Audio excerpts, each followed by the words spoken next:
Indian হাতা and খুন্তি চ্যানেলে আপনাদের সবাইকে ওয়েলকাম। আজকে আমি ক্যাপসিকামের হোমমেড পকোড়া নিয়ে এসেছি। আপনারা দেখতে থাকুন কি করে বানাচ্ছি। কিছু আলু নিয়েছি, একটা ক্যাপসিকামকে লম্বা লম্বা করে একটু চওড়া করে কেটে নিয়ে সিম্পল জল দিয়ে সিদ্ধ বসিয়েছি। বেশি সিদ্ধ করব না, ক্যাপসিকামটা অল্প সিদ্ধ করেছি, আলুটাকে ভালো সিদ্ধ করেছি। দেখুন আলুটাকে ভালো করে সিদ্ধ করেছি। এবার আলুটাকে না ভালো করে ডলে নিচ্ছি, কিন্তু এর মধ্যে ডলার মধ্যে যদি একটু শক্ত থাকে, বেশি মিহি করে না ডললেও অসুবিধা নেই। আপনারা যদি মনে করেন মিহি করে ডলতে পারে। এবার এর মধ্যে গোলমরিচের গুঁড়ো দিয়ে দিলাম, ঝাল লঙ্কা গুঁড়ো দিয়ে দিচ্ছি, ভাজা মশলা দিয়ে দিলাম,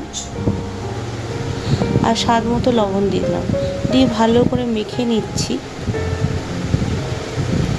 আর কিছু পেঁয়াজ, কিছু লঙ্কা কুচি করে নিয়েছি, এটা আমি এই আলুর সাথে মেখে নেব। তার আগে বেসন নিচ্ছি, ব্যাটারটা বানিয়ে নিচ্ছি। এবার একটু অল্প চিমটা খাবার সোডা দিলাম, হলুদ দিলাম, আবার ভাজা লঙ্কার গুঁড়ো দিলাম,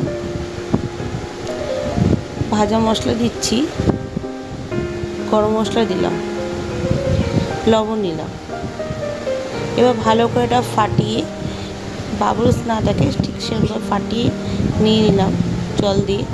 এবার একটু তেল গরম করতে দিচ্ছি, সাদা তেল, যে ভাজার জন্য সাদা তেল থেকে 1 চামচ একটু কম তেল নিয়ে ভালো করে মিক্সড করে রাখলাম। দেখুন তেলটা অল্প গরম করতে দিয়েছি, সেই সাদা তেলের মধ্যে পেঁয়াজ আর কাঁচা লঙ্কা কুচি দিয়ে দিলাম, দিয়ে হালকা একটু ব্রাউনিশ ভাব যতক্ষণ না হয় ততক্ষণ আমি ভেজে নিচ্ছি ভালো করে নাড়াচাড়া করে। এবার যে আলুটা সিদ্ধ করে রেখেছিলাম মেখে, সে আলুটা দিয়ে দিলাম, দিয়ে এর মধ্যে পেঁয়াজ লঙ্কার সাথে ভালো করে মিশিয়ে নিচ্ছি। এটাই কিন্তু পুর বানানোর জন্য করে নিচ্ছি, ঠান্ডা করতে দিচ্ছি। ঠান্ডা হয়ে গেছে। এবার আমি একটা ক্যাপসিকাম নিয়েছি, দেখুন কীভাবে পুরটা দিচ্ছি ক্যাপসিকামের ভিতরে দিয়ে, এরমভাবে পুরটা দিয়ে এটাকে চেপে চেপে একটা সেট করে নিচ্ছি। আমি এরকম করে বানাচ্ছি, আপনারা দেখতে থাকুন আমি কি করে বানাই।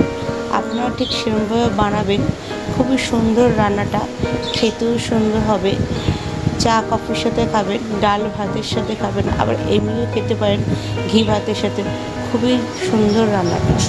আপনারা দেখুন আমি কীভাবে চেপে চেপে বানাচ্ছি, ঠিক একই পদ্ধতিতে আবার বানিয়ে নিচ্ছি।